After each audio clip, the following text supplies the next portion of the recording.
Pozdrav za Konjarvik, pozdrav za Karaburmu, pozdrav za Zemun i pozdrav za Bataju. Znam da nas tamo slušaju, ovo je Radio 3, 9 je i 37. Utorak je 17. januar i sad utorak negde važi za dan koji je onako baš težak. Kao ponedjeljkom si makar odmoran od vikenda, a onda utorak je, onda te on strefi tako. I baš zbog toga sam rešio da se čujem sa čovjekom koji doduše peva domaću muziku, ali je specijalista za utorak. I ti sigurno znaš njega i znaš njegovu specijalnost.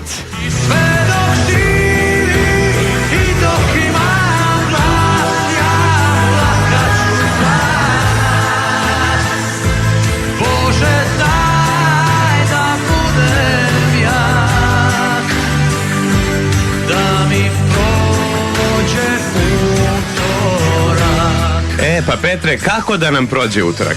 Mislim da ga svi možemo preživjeti uz dobru glazbu, uz malo ljubavi od familije i malo prijatelja, svaki se dan preživi. Tako je. Šta je to za tebe utorak? Zašto je on baš tako težak dan? Zašto je utorak uopšte težak dan? Pa utorak je dan koji vjerovatno ljudima kojima nije lako je jednako teško preživjeti kao nekakav petak ili subotu.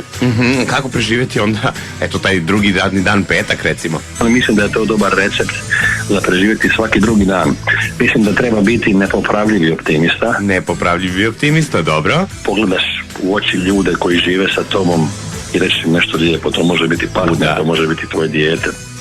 Naravno. Šta je tu još onako važno, najvažnije što bi istakao možda? Najvažnije u životu da imaš ljubavi u srcu za ljude oko tebe koji su ti bližnji i da imaš dobre i prave prijatelje. Ok, Ljude Anđele, na primjer. Hvala veliko Petru Grašu, čovjeku koji je otpevao pesmu Utorak kao jednu tešku pesmu, a sada nam je rekao i eto kako ta pesma može u stvari da se gleda sa drugačije strane. Ako ti je ovaj utorak težak, poslušaj Petra, budi optimističan.